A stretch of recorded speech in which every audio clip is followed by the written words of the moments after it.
Assalamualaikum warahmatullahi wabarakatuh. Selamat pagi anak-anak kelas 4. Kembali lagi dengan Ustazah Nia.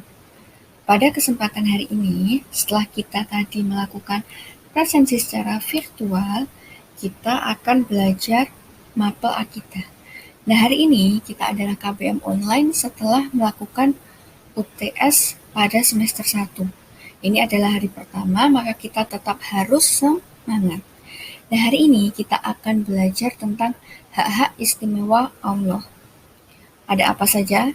Hak-hak istimewa Allah itu ada 10. Nanti Ustazah Nia akan membahas 10 hak-hak istimewa Allah. Yang pertama ada berkurban, nazar, bertawakal, sumpah, cinta dan takut, istighosah, memohon petunjuk, mencari berkah, mengetahui urusan dan gaib, dan yang terakhir yaitu membuat hukum syariat atau agama.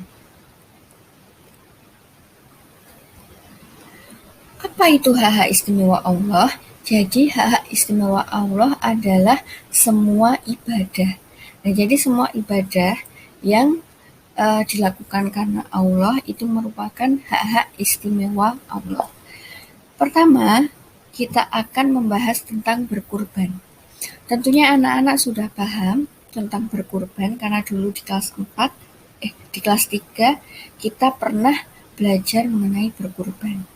Jadi berkurban adalah menyembelih binatang. Binatang apa saja itu? Ada unta, ada sapi, dan ada kambing. Nah, berkurban itu dilaksanakan pada hari raya Idul Adha. Itu hukumnya tidak wajib, itu hukumnya bagi yang mampu. Selanjutnya yaitu nazar. Nazar adalah janji pada diri sendiri untuk melaksanakan salah satu jenis ibadah. Seperti seseorang berjanji untuk berpuasa pada hari Senin jika lulus ujian. Janji itu harus dia penuhi karena Allah. Dan bila tidak, maka orang tersebut akan berdosa. Dan bila nazarnya bukan karena Allah, maka dosanya lebih besar karena merupakan perbuatan syirik. Selanjutnya yaitu bertawakal. Bertawakal itu apa? Bertawakal adalah menyerahkan diri sepenuhnya kepada Allah setelah berikhtiar. Nah, jadi kita harus berikhtiar dulu atau berusaha dulu sebelum bertawakal.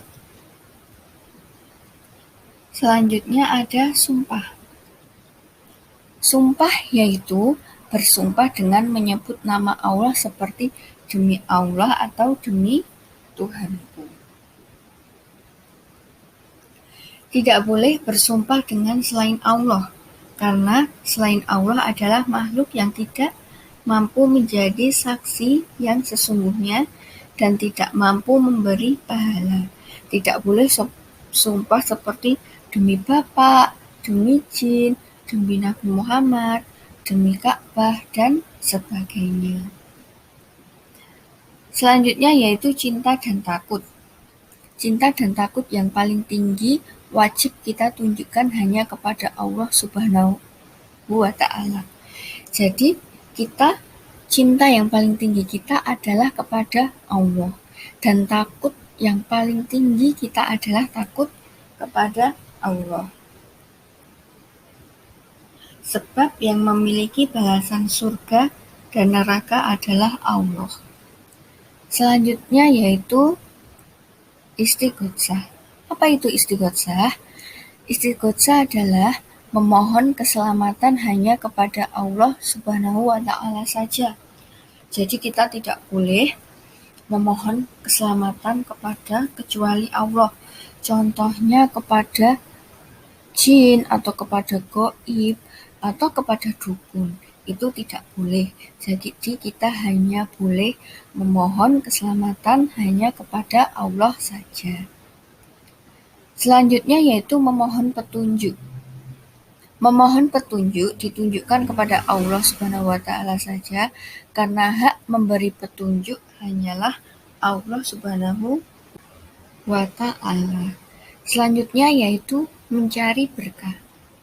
Mencari berkah hanya boleh dilakukan sesuai yang ditetapkan oleh Allah Subhanahu wa Ta'ala dan Rasul-Nya. Nah, berkah itu artinya apa sebenarnya? Berkah itu artinya kebaikan yang terus-menerus. Jadi dalam kita mencari kebaikan secara terus-menerus, itu hanya boleh dilakukan sesuai yang ditetapkan oleh Allah Subhanahu wa Ta'ala dan Rasul-Nya. Tidak boleh melenceng atau keluar dari ketetapan Allah Subhanahu wa Ta'ala. Selanjutnya yaitu tentang mengetahui urusan gaib. Nah, urusan gaib hanya Allah Subhanahu wa Ta'ala saja yang tahu. Tidak pantas dan tidak boleh satupun makhluk yang mengaku mengetahui urusan gaib. Nah, jadi kalau kita mengaku aku bisa loh meramal, aku bisa melihat setan di sana dan lain sebagainya. Nah, itu tidak boleh. Karena apa? Karena urusan gaib itu hanya Allah Subhanahu wa Ta'ala saja yang tahu, dan kita itu tidak pantas untuk mengaku mengetahui urusan gaib. Selanjutnya yaitu